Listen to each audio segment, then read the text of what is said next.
होगा तो comment number होगा, किताबी निकाल दो, नंबर काटेगा। हम क्या करते हैं, हाथों की सहायता से भोजन को किसमें डालते हैं, मुख में डालते हैं। सब लोग, सब सारे लोग करते हो ना, मुख में क्या करते हैं, फिर दांतों की सहायता से भोजन को चबाते हैं ना। चबाने के बाद क्या होता है, उसमें लार मिल जाती है। समझता नहीं समझता? एवरी की कभो कभो इसे जिसे खाना खात रहा और छींक आ जाए तो थोड़ा सा खाना बाहर निकल आवाज है, तो का जैसे खा रहे वही तरह दिखात है, वो तरह नहीं दिखात ना।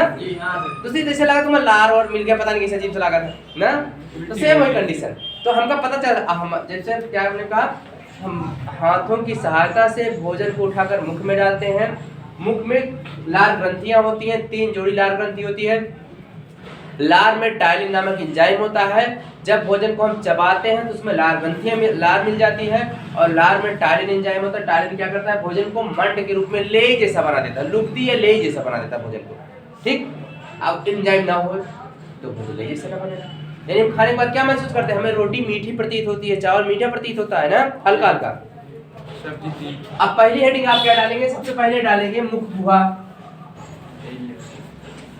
नहीं समझता क्या सर जी, मुख गुहा अपने ना डाला हेडिंग, सुन ले बस। पहले क्या डाला, मुख गुहा।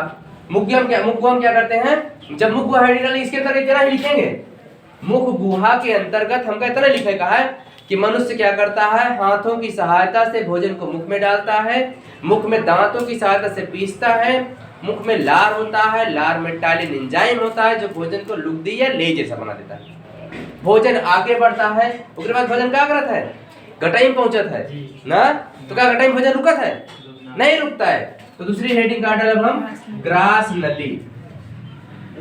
अब ग्रास नली में क्या होता है, ग्रास नली की लंबाई 7 से 10 सेंटीमीटर चौड़ी, 25 से 30 सेंटीमीटर लंबी होती है। और ग्रास नली क्या करती है, भोजन में ग्रास नली भोजन की कोई क्रिया नहीं होती ना। भोजन आगे बढ़ता है, कहां पहुंचता है, अमाशय में।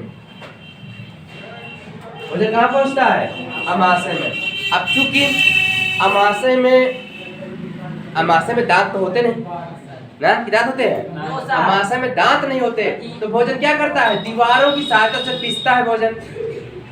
समझता नहीं समझता? अमाशय में भोजन दीवारों की सहायता से पीसता है। और अमाशय, अच्छा कबो कबो खाना खाते रहो डकार आवत है ना, डकार दो तरीका से आवत है।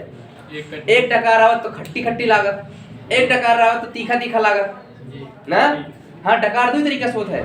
एक डकार, अच्छा जब हम डॉक्टर के पास गए, हमारा पेट दर्द करता है हाँ, तो डॉक्टर पहले पूछा था का खाए रहा खाना ना, डॉक्टर पूछा था। लेकिन कबो कबो कहा था डॉक्टर साहब खाए नहीं, तब हमने डकार आवत बा, कच्ची डकार मतलब खाए नहीं तब डकार आवत बा। कबो कबो खाना खा ले ज्यादा गर्मी में तब डकार आवत। तो डकार दो तरीके से था, क्योंकि हमारे पेट में अम्ल और क्षार दोनों मौजूद होते हैं। देखो ये पित्रस क्षारीय होता है, सुनता ना। अगर एक डकार आई तो तीखा तीखा लागी, अगर ये अम्ल के डकार आई तो खट्टा खट्टा लागी। डकार जो बताया ना, तो HCl होता है हमारे में। HCl क्या करता है, भोजन के साथ आए हुए जीवाणुओं को नाश करता है, उनको मारता है भोजन के साथ। क्योंकि हम खाना खाते तो हमारे चारों तरफ बहुत सारे जीवाणु मौजूद है ना, तो भोजन तुरंत मिल जाती। भोजन जैसे भोजन तू साना वैसे तू दिन का खाएगा, तुरंत हमारे जीवाणु मिल गए, उनका तू खा डाला। ठीक, या कभी कभी कीड़ो रहा तो खा डाला हाँ, तो पता कैसे लगता, तो वो अब खाए गया था, वो बाहर भले फूंका था लेकिन थोड़े निकलता है, अब अंदर गा तो गाओ, समझता ना। तो वो का करत है, HCl का करत, अगर भोजन के साथ कोनो जीवाणु हुआ तो का मार डाला, HCl हाइड्रोक्लोरिक अम्ल। तो भोजन यहाँ पहुंचता है, यहाँ भोजन 3 से 4 घंटे तक रहता है। आमाशय कितना देर रहता है, 3 से 4 घंटे तक, 3 से 4 घंटे तक पेट भरा भोजन। उसके बाद भोजन आगे बढ़ता है और छोटी आंत में पहुंचता है। छोटी आंत में भोजन की कोई पाचन क्रिया नहीं होती, नहीं, छोटी आंत में भोजन जितना बचा खुचा रहता है वो पाचन क्रिया करता है। अच्छा, इसमें बहुत सारे एंजाइम्स पाए जाते हैं, जैसे पेप्सिन हो गया, ट्रिप्सिन हो गया, रेनिन हो गया। अच्छा, हम लोग बहुत सारी चीजें खाते हैं ना, कभी साग खाते हैं, कभी चावल खाते हैं, कभी दाल खाते हैं, कभी मटन खाते हैं ना, और कभी क्या करते हैं, दूध पीते हैं। तो सबके प्रोटीन अलग, सबके एंजाइम्स अलग होते हैं। रेनिन क्या करता है, दूध को फाड़ करता है, दूध को फाड़ उसकी प्रोटीन को अलग करता है।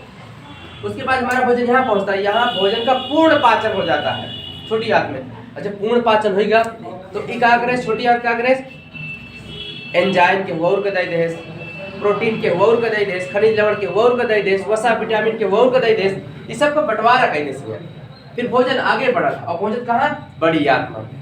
बड़ी आंत में भोजन की कोई पाचन क्रिया नहीं होती, शेष जो बचा रहता है जल और खनिज लवण को भोजन ये बढ़िया क्या करती है, अवशोषित कर लेती है, बाकी गुदा द्वारा बाहर कर दिया जाता है। यानी मनुष्य एक बार जब भोजन करता है तो उसके पाचन में कम से कम 3 से 4 या 4 से 5 घंटे लगते हैं।